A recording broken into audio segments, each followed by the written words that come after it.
Hello and welcome. What obstacles are preventing the US president from closing the Guantanamo Bay prison? Upon taking office at the start of 2009, Barack Obama signed an executive order to shut down the controversial detention center in a remote area on the island of Cuba by January 2010. But a year on, that's still far from happening. Well, since first opening its doors 9 years ago this month, 779 detainees have been jailed. Under the former President George Bush, more than 500 detainees were released. But 242 remained imprisoned when Mr. Obama took office, and only 67 have been transferred, repatriated or resettled. President Obama's civil liberties record has come under a barrage of criticism, not only because of the future of Guantanamo remaining unclear, but also because instead of breaking with Bush-era policies, such as indefinite detainment, military tribunals and a lack of legal recourse, he's ended up continuing them. So on today's show we ask, is Barack Obama more in line with his predecessor than expected, or has he been judged too harshly? Remember, you can join the conversation with your questions and comments. You can send an SMS or an email and we'll take your phone calls on the show as well. Joining me to discuss these issues are Bianca Jagger, founder and chair of the Bianca Jagger Human Rights Foundation and ambassador member of the Executive Directors Leadership Council of Amnesty International USA. She's joining us from London. Here in the studio is David Riz Khan, an attorney and expert on constitutional and international law, who's with the Center of Law and Counterterrorism at the Foundation for Defense of Democracies, a conservative think tank here in DC. Also in Washington is David Remus, a lawyer with Appeal for Justice, a human rights and civil liberties law practice in Washington, D.C. He also represents 18 inmates imprisoned at Guantanamo. I welcome you all to the show. Bianca Jagger, if I could start with you, please. You wrote an article recently asking President Obama, why have you forsaken your promise to close Guantanamo? And I wonder, what do you think is the reason he's been unable to shut down the infamous detention center? I wrote an article for the Huffington Post 9 years after, and particularly because President Obama was so emphatic about the fact that he was going to close Guantanamo. It's been a great disappointment. I am not underestimating the difficulties that he has in closing Guantanamo. However, his postponement and his last decisions are a great disappointment, not just to me, but I think that to human rights organizations and people throughout the world who looked up to him to do the right thing and to put a distance from his policies and the policies of George Bush. It is extraordinary and surprising that George W. Bush was able to release 500 prisoners from Guantanamo, and that President Obama still has 173 men in Guantanamo Bay. All right. Well, David Riz Khan, good to have you back on the show as well. During a press conference last month, President Obama was asked about the difficulties his administration encountered in trying to close Guantanamo, and this is what the U.S. president said. Obviously, we haven't gotten it closed. And let me just step back and explain that the reason for wanting to close Guantanamo was because my #1 priority is keeping the American people safe. One of the most powerful tools we have to keep the American people safe is not providing al-Qaeda and jihadists recruiting tools for fledgling terrorists. And Guantanamo is probably the #1 recruitment tool that is used by these jihadist organizations. And Mr. Riz Khan, the thing is that Guantanamo Bay is regularly cited as a major source of resentment towards the U.S. and its allies, and it has been even a rallying cry for the jihadists that President Obama was saying there. But I gather there's no real evidence to indicate that's the case, is there? None, in my opinion. It's one of those platitudes that gets often repeated. I have no doubt that it's a rallying cry, but it's certainly not the rallying cry. There's an infinite multitude of rallying cries. To me, the first part of your sentence is the key. You said the safety of the American people.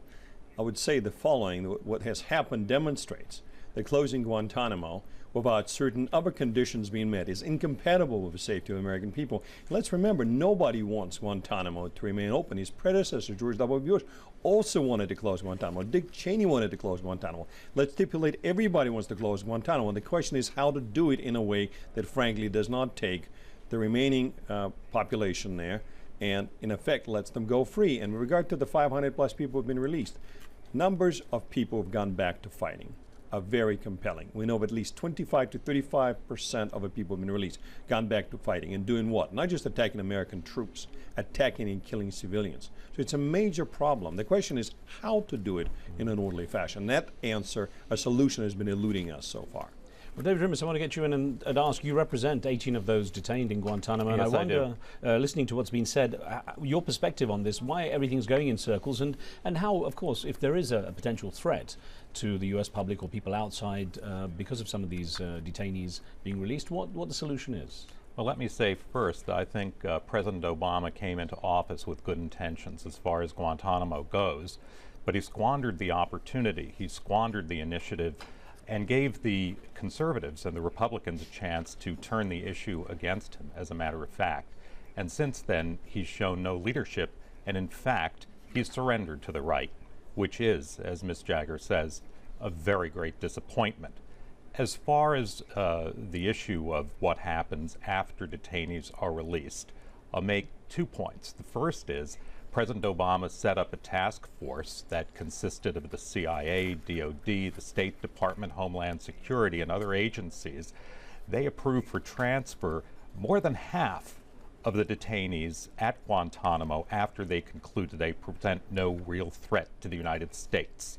90 of them remain there, even though they've been approved for transfer. The other point I'd say, with respect to the danger that's said to be posed by releasing detainees, the 25% figure that Mr. Rivkin referred to is the latest Pentagon number.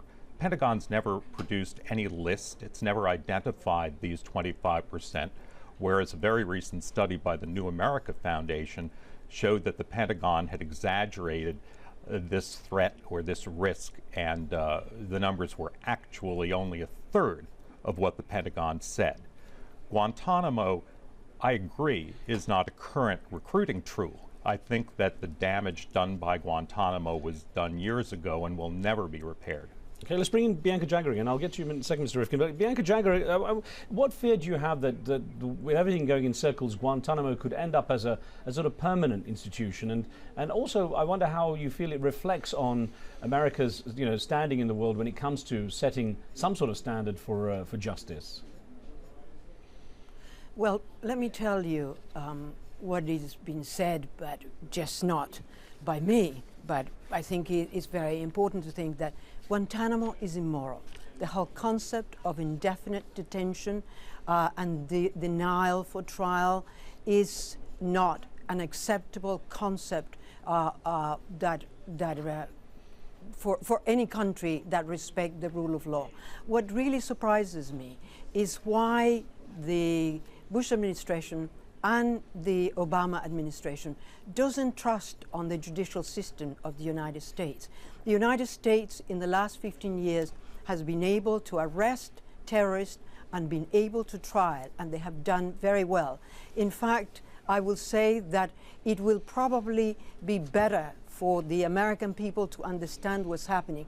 But what you have in here is that you have 89 prisoners that were clear for release by the task force that remain in prison without charge or trial.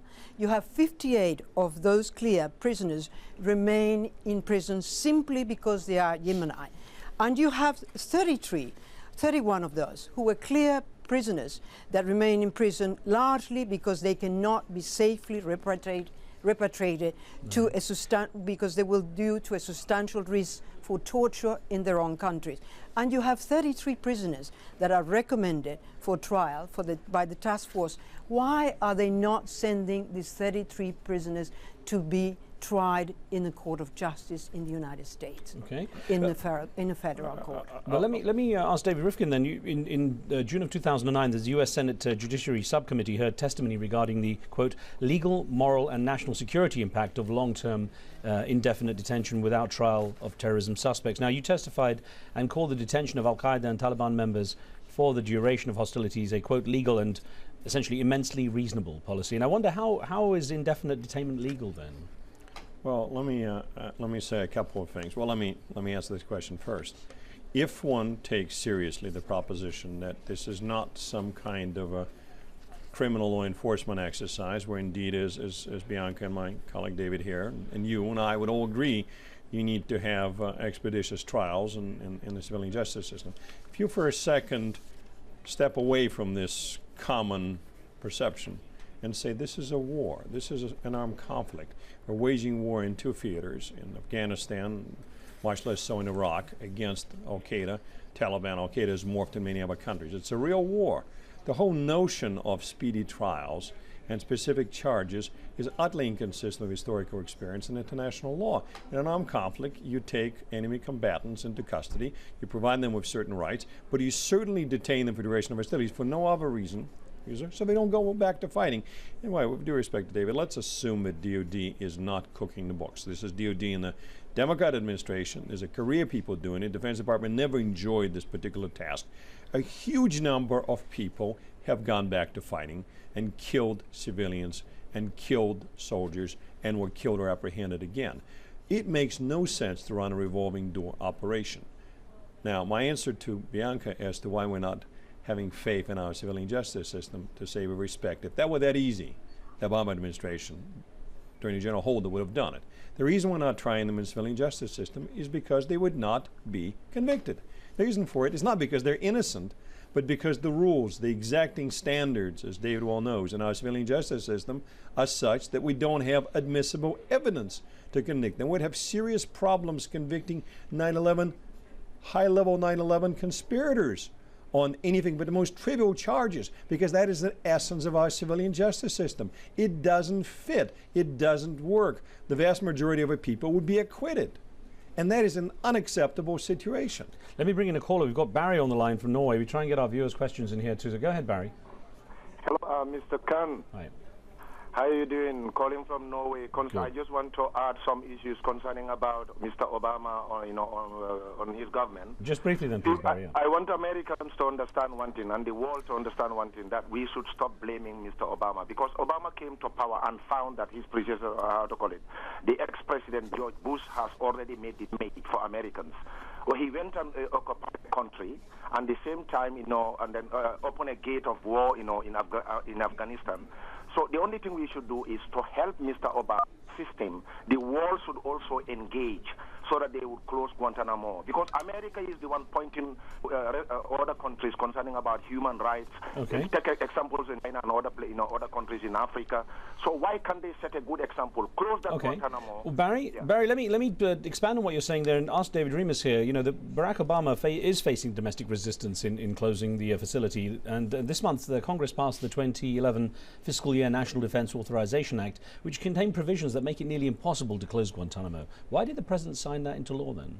Well, first of all, it was part of a bill that he couldn't veto. It provided for the very budget that the Pentagon needs to live for the next year. I personally think that he should have vetoed the bill over this principle. The fact isn't that he encountered political resistance, but that he allowed political resistance to develop. He's shown absolutely no commitment or leadership on these issues, and from the very first, he surrendered to the right. The issue of prosecutions is very important, because the purpose of prosecuting is not to convict, but to provide justice. In fact, if your premise is that these men are all guilty and should be convicted, there's no reason to have trials in the first place. Let me get a caller on the line again from, it's Jim, I think. Jim on the line, are you with us?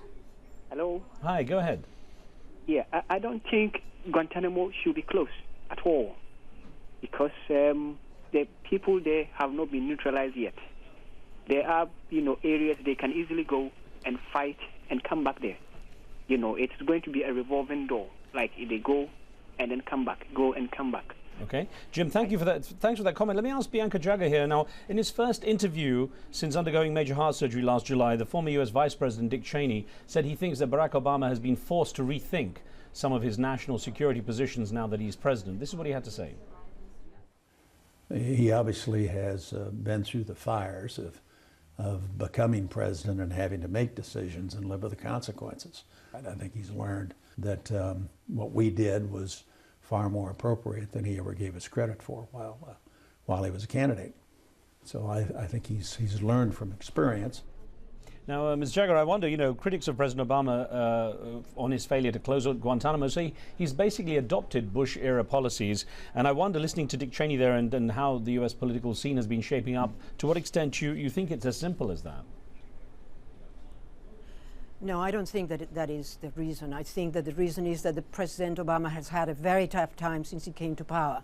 However, I do understand the obstacles and the predicament in which he finds himself, having promised that he will close Guantanamo, at the same time having to deal with a very difficult Republican Party that has given him a hard time. But I will agree with my colleague before that said that he should have vetoed that bill and that he should not have signed on to.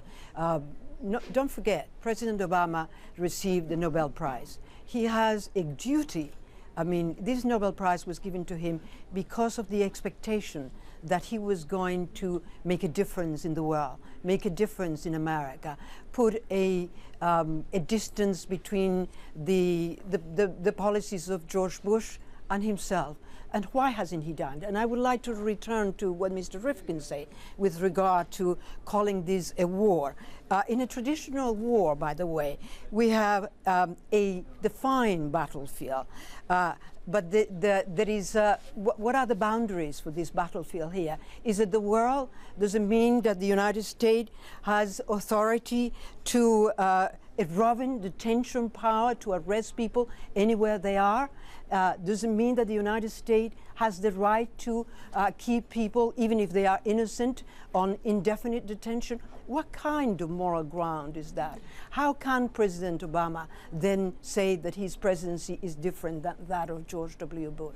Well, let me get a response from Dave Rifkin to that. The irony, which I hope your viewers would not miss, is that while I'm a conservative Republican, I am far more charitable to give a Vice President Cheney to President Obama. Unlike David and Bianca, far from viewing this as some kind of crass political capitulation, I would say nothing like the Oval Office teaches and tempers a person with a sense of realism. He understands that the other solutions are bad solutions. There are no solutions.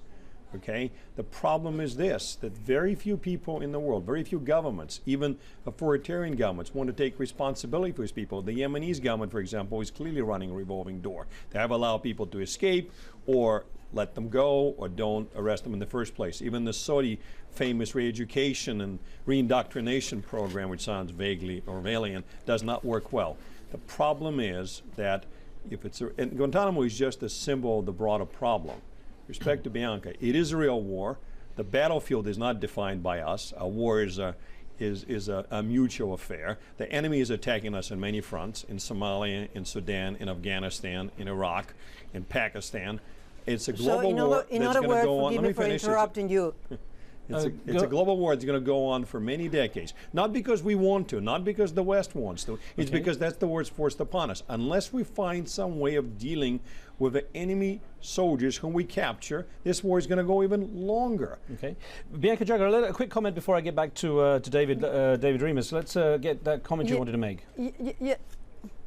What I wanted to say is that Guantanamo has not made the United States more safe, but it is endangering the national security of the country.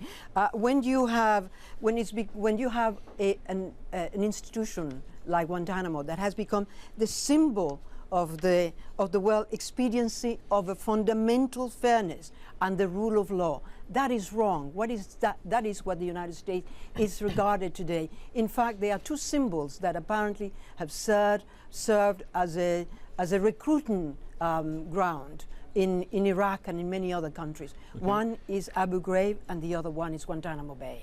Let me get David Remus's perspective here. Now, you know, the Obama administration does seem to be following in George Bush's some of his key issue policies, such as targeted killings, indefinite detention, renditions, and the opposition to extending the right of habeas corpus to prisoners at Bagram, for example. Was Barack Obama too idealistic as a presidential candidate? Was he trying to do too much? I think to a certain extent he was naive, and as soon as political opposition gathered, he had to make a choice about what he was going to spend his political capital on. And the fact is, he had bigger fish to fry on the domestic front and to some extent on the international front, which is why I believe he's not shown leadership or commitment on these issues. As for the issue of whether this is a war or not, or whether it's a battlefield or not, I find that a rather abstract debate as far as Guantanamo goes, because it assumes the very conclusion, which is that these men are terrorists who would go back to the fight if they were released. The reason that we're going through the courts is to get a judicial determination about whether these men are lawfully detained, and to date, the courts have found that twice as many men have been unlawfully detained as are lawfully detained. Let's get in Jeffrey from New Zealand with a quick call. Jeffrey, go ahead. Hi, I've just got a question for Speaker David here. He said that the civilian justice system is incompatible for POWs, if that is what they are at the moment, you know, people that are detained in Guantanamo Bay.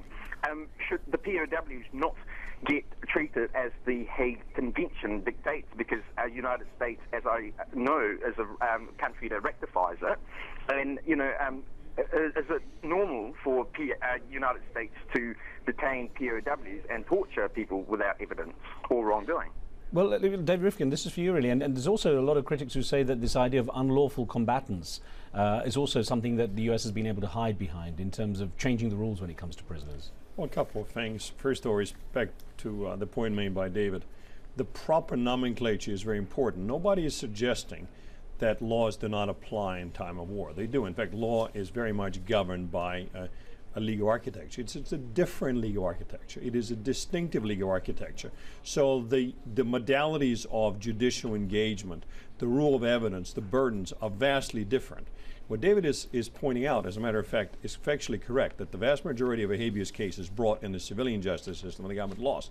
But to me, that proves exactly the reverse. It does not prove that the individuals are innocent. It proves that the civilian justice system that, for example, renders inadmissible any evidence not given in accordance with very scrupulous procedures, very difficult to obtain on a battlefield, is utterly incapable of adjudicating properly the status of those individuals.